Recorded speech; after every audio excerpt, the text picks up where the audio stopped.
নমস্কার বন্ধুরা, আশা করি আপনারা সবাই ভালো আছেন। আমিও ভালো আছি।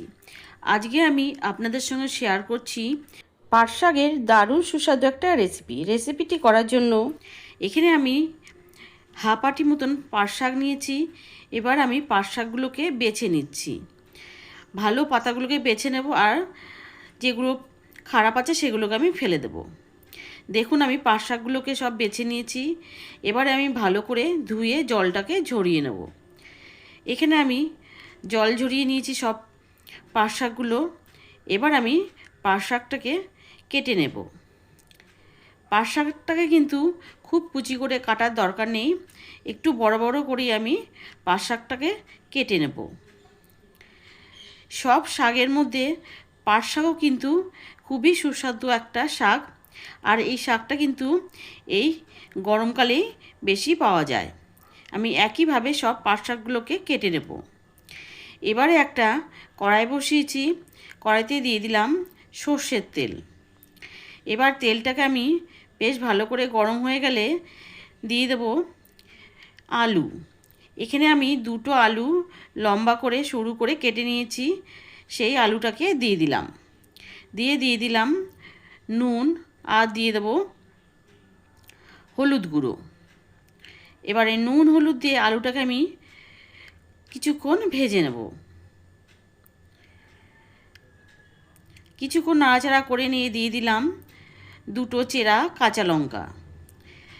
কাঁচা লঙ্কাটা দিয়ে আরও 2-3 মিনিট আমি আলুটাকে ভেজে নেব। আলুটা যখন একটু ভাজা হয়ে যাবে তখন দিয়ে দিচ্ছি আমি যে পাট শাকটাকে আমি কেটে রেখেছিলাম, সেই পাট শাকটাকে দিয়ে দিলাম। দিয়ে আলুর সাথে পাট শাকটাকে ভেজে নেব। আর এই সময় কিন্তু গ্যাসের ফ্লেমটাকে হাইতেই রাখবো, না হলে পাট শাক থেকে জল বেরিয়ে আসবে। দেখুন, আমি আলুর সাথে পাট শাকটাকে বেশ ভালো করে ভেজে নিচ্ছি। বন্ধুরা, আজকে আমি যেভাবে পাট শাকটা রান্না করছি আপনারা একবার এইভাবে রান্না করে দেখবেন, খেতে কিন্তু দারুণ হয়। দেখুন, আলু আর পাট শাকটা কিছুক্ষণ ভাজা হয়ে গেলে এর মধ্যে দিয়ে দিলাম আমি একটু কাশ্মীর লঙ্কার গুঁড়ো, আর দিয়ে দিলাম হলুদ গুঁড়ো। হলুদ গুঁড়ো আর কাশ্মীর লঙ্কার গুঁড়ো দিয়ে আবারও আমি কিছুক্ষণ পাট শাকটাকে ভেজে নেব। কিছুক্ষণ ভাজা হয়ে গেলে এবার দিয়ে দেব পরিমাণ মতন জল। জল কিন্তু খুব বেশি দেওয়ার প্রয়োজন নেই, যাতে আলু আর শাকটা ডোবে সেই আন্দাজেই কিন্তু আমি জলটা দিয়ে দিলাম। এবারে জলটা দিয়ে মিশিয়ে নিয়ে এবার ঢাকা দিয়ে আমি রান্না হতে দেব মিনিট 5। মিনিট 5 পর ঢাকা খুলে দেখুন আলু আর শাক সুন্দরভাবে সেদ্ধ হয়ে গেছে। এবারে আমি এটাকে নামিয়ে একটা পাত্রে রেখে দেব। আবারও আমি একটা কড়াইটাকে ধুয়ে পরিষ্কার করে নিয়ে বসিয়ে দিলাম। দিয়ে দিলাম সর্ষের তেল, আর দিয়ে দিলাম একটা শুকনো লঙ্কা, আর দিয়ে দিলাম কালো জিরে। এবার শুকনো লঙ্কা আর কালো জিরেটাকে কিছুক্ষণ ভেজে নেব। কিছুক্ষণ ভাজা হয়ে গেলে এর মধ্যে দিয়ে দেবো আমি 10 কোয়া মতন রসুন কুচি করে নিয়েছি, সেই রসুন কুচিটা দিয়ে দিলাম। দিয়ে রসুন কুচিটাকে কিছুক্ষণ ভাজা হয়ে গেলে দিয়ে দেবো একটা পেঁয়াজ কুচি। পেঁয়াজটা দিয়ে এবার রসুন আর পেঁয়াজটাকেও আমি আরও 2 মিনিট মতন ভেজে নেব। খুব লাল করে ভাজবো না, মোটামুটি একটু লাল হয়ে গেলেই এর মধ্যে আমি দিয়ে দেবো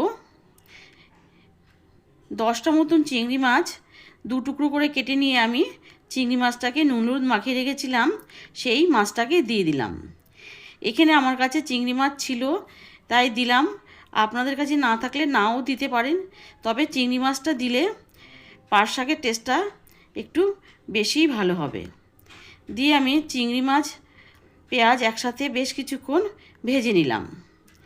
বেশ কিছুক্ষণ ভাজা হয়ে গেলে এবারে দিয়ে দেবো আমি সেদ্ধ করে রাখা আলু আর পাট শাকটা। আলু আর পাট শাক দিয়ে এবার আমি ভালো করে পেঁয়াজের সাথে মিশিয়ে নিলাম। মিশিয়ে নিয়ে দিয়ে দেবো আবারও আমি পরিমাণ মতন কিছুটা নুন, আর দিয়ে দিলাম চিনি। নুন চিনি দিয়ে বেশ ভালো করে হাই ফ্লেমে আমি 2 মিনিট মতন রান্না করে নেব। 2 মিনিট রান্না হয়ে গেলে এবার এর মধ্যে দিয়ে দেবো আমি একটা কাঁচা লঙ্কা। কাঁচা লঙ্কা দিয়ে আরও 1 মিনিট মতন হাই ফ্লেমে রান্না করে নিলেই তৈরি হয়ে যাবে দারুণ সুস্বাদু ভাত দিয়ে খাওয়ার জন্য পাট শাকের এই রেসিপিটা। কেমন লাগলো আমার আজকের রেসিপি অবশ্যই জানাবেন। ভালো লাগলে লাইক করবেন। আর আমার চ্যানেলটি যারা প্রথম দেখছেন তারা অবশ্যই আমার চ্যানেলটিকে সাবস্ক্রাইব করে আমার পাশে থাকবেন। আর পুরনো বন্ধুদের জানাই অসংখ্য ধন্যবাদ আমার পাশে থাকার জন্য। সুস্থ থাকবেন, ভালো থাকবেন। ধন্যবাদ।